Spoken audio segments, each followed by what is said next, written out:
Right, so let's look at the last part of this series for this application.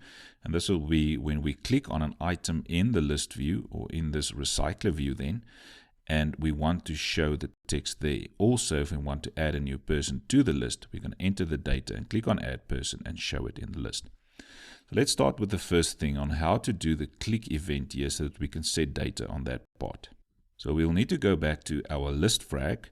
And inside of the list frag, we will create, or not inside of the list frag, let's go to person adapter. In the person adapter, we will create an interface. So I'm going to say public interface item clicked. And then on that interface, we're only going to have one method there, and we're going to call it on item clicked. And the only thing we want to pass through is an index value. So on item click then, we want to have our main activity actually implement this item clicked. So let's go to the main activity, and we're going to say on the main activity, implement item clicked. And that will be of the person adapter's item clicked. Now Alt enter on that error and implement the method. And we select that one method called on item clicked. So as soon as the user clicks then on an item, we want to have this interface talk back to the main activity to tell us where was that one clicked. So how do we do that? So the main activity is now implementing that item clicked, and it's got the method. Now in the person adapter again, we created the interface. So I want to create an interface variable here at the top. So it's going to be item clicked. Let's call it activity, because this will be a link to the main activity. So item clicked activity. Now inside of this person adapter, the context that was passed in, if you look at your list frag, the context that we passed in there is this.getActivity, which is ultimately referring to the main activity again. So if I'm going to say the context, I'm actually saying it's the activity that is using this fragment now. Okay, so now in this case, we're just going to say activity equals.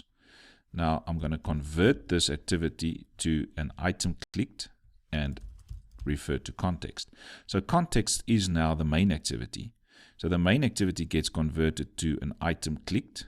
Can we convert it? Yes, because it implements item clicked, so no problem there. And activity now has got a connection to the activity called main activity. So when we click on an item, we will go into this method and call activity, which is a link now to the main activity. And there's one method called on item clicked, which is this method on item clicked. And we need to pass through now the index where it was clicked. So for this, we need to get this tag that we set there. So I'm going to say people.index of, we want to get the index of this tag, this object that we set there when we set up every item in the list view. So where it is clicked, we need to get that object. So I just need to go to this view that was passed in and call get tag. So that returns back to me the specific person object that was clicked.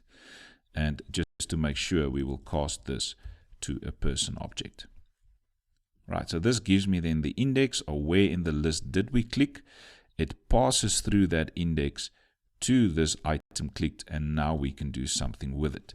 So in this case, we've already declared, remember on, let me just quickly have a look at your main activity. On the main activity, if we make this landscape, we have the text view and the text view there. So that is on fragment detail. So that text view was called TV name. This text view was called TV tell. And it's been already declared there as TV name and TV tell. So the only thing we can do here is to just set the data to it for that specific one that was clicked. Right, so we called it TV name. So I'm going to say TV name dot set text. Now, where is that array list of mine? It's in the application class. So I'm going to say application class dot people. So I'm referring to this application class where we created this people. So wherever that one is now, I'm going to say people.get the index where it was clicked. We pass through the index. That gets me the object. And from the object, I want to get the name. So let's do the same for the TV telephone number there. We're going to say set the text to the application class dot people, that's the array list, dot get, passing in the index, .get telephone number. So let's test out this one quickly and see if it works. Right, so there's the list view again, or the recycler view. If I click on John Rambo, all the data is set. Nelson Mandela, Chuck Norris. So everything works fine. Now, did you see that when we started this application, we had text view there. So let's just quickly make sure that that one will work. So inside of the onCreate, right at the end, I'm just going to call this on item click method, this one, and I'm going to pass in the index of 0 there. So let's run it again. All right, so there's running. Let's just see if we can have that list view already at item 0. Chuck Norris, 100% correct. Right, so this part now works 100%. The next part we want to do is then to get to this part where we get the person's name and telephone number, add the person, and then see if we can show it in the list. So you'll remember that we've set up this button there as btn add.set on click listener. So if we click this, we want to get the name and the telephone number and add a new person object. So how will we do that? First thing we can do there is to first make sure that the user typed both fields. So remember we call them etName and etTel. So I'm going to say if etName.getText.toString.isEmpty. If it's empty, or etTel.getText.toString.isEmpty. So if any one of the two is empty, which means that the user did not type anything there, we will just show a toast to the user, telling the user, please enter all fields. The else part will be everything went fine, and we've got the name and the telephone number, and now we can create a new person object. So now in order to do this, I need to go back to the application class. In the application class is my people array list. So I want to add that new person now to this array list. So if we go back to the main activity, we will go and say application class.people.add. What do I want to add? Well, I want to add a new person object, but this person object must accept the name. So how do we get the name? We go to the edit text, etName, we get the text, not the transition name, get the text dot toString, and then on that we can call trim, and that you see there, that's fine. And then the second argument will now be the telephone number, and that we get from etTel.getText.toString.trim. I think I've got one bracket maybe missing there. Yeah, we've got one bracket missing there, and then it should be fine. Okay, so in the application classes array list, we add a new person object, etName and etTelephone number, whatever the user typed there, and that's a new person. But now that application class.people.add, if we do that, we are only adding it to the array list. We're not adding it actually to the list view. So now, before we get to that, let's just tell the user that this was successful. Let's say person successfully added. We can then go to etName, and we can set the text to null, just to be able to add another person again, and go to etTel and also set the text to null to be able to add another person. Right, so now the next part that we want to do now is to let the list view in the list frag know that something changed, that your application class.people that we passed in now changed, and it must update the adapter or update the recycler view there. So we're going to add one method right at the bottom in this class called listFrag. And I'm going to say this one is public void. I'm not going to return anything, but I want to call this method. You can call it anything you want. So I'm going to say notify data changed. So just to notify this class that the data has been changed, we're going to go to calling the adapter and call notify dataset changed. So there's a method that comes with the adapter that's called notify dataset changed. So we're going to call from the main activity this method called notify data changed, and then this method will go to the adapter and tell the adapter that your data is changed inside of the list. So this notify dataset changed is the method that is actually setting now the new data to the list view or to the recycler view. So how do we call this method now inside of the list frag right from the main activity? So for this, we need to go and set up a new variable at the top. Now this variable will be of type list frag. So I'm going to say list frag, and let's call it list frag there also.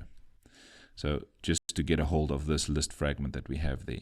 We also need to get a fragment manager so that we can get hold of that fragment. So I'm going to declare it as fragment manager.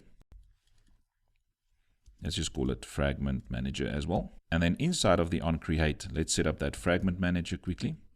I'm going to say fragment manager equals this dot get support fragment manager, just to get the fragment manager of this specific activity.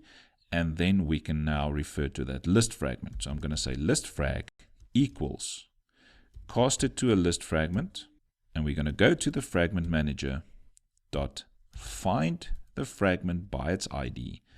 And then the fragment that we are looking for is, if you go to your fragments quickly, where we had it on the activity main XML. So if we go into text, you will see that we have fragment, we call it fragment 2 and fragment 3. So this one is the detail frag. So let's just make that ID detail frag, and we make this ID add person frag. So if I want to refer to the detail fragment, it will be called detail frag and add person frag. And then the last one there is the one that we actually want to get hold of. And this is the list frag. So let's just call it list frag there. So if I want to get hold of that list frag, okay, so this one must just be list frag also. All right, I think now all the errors are gone. So actually we only need this ID there for the list fragment. So now if we go back to the main activity, I want to refer to that ID. So it's going to be r.id.listFrag. Right, so now we actually have a connection to this list fragment. So by just saying fragment manager equals get support fragment manager, on the fragment manager we find a fragment by its ID, and the ID is called list frag. So now we have a connection to the list frag, and on this connection we want to call notify data changed. So go back to the main activity, then after everything has been done successfully, we're going to say list frag dot, and you can see we've got that method notify data changed. So let's see if this works now. I'm going to run this, say OK, and let's see if it runs. Right, so there we've got the items in the list. Let's enter a new person there. Let's say Peter Pollock. Say next. And then the telephone number, let's make it anything there. Say done. So now the data is entered. If I click on add person now, it adds that person to the list, successfully added, and I can now click on that person to also show the data. So I hope that you've learned something from this video on how to basically communicate between fragments, and also how to add a recycler view to your fragments.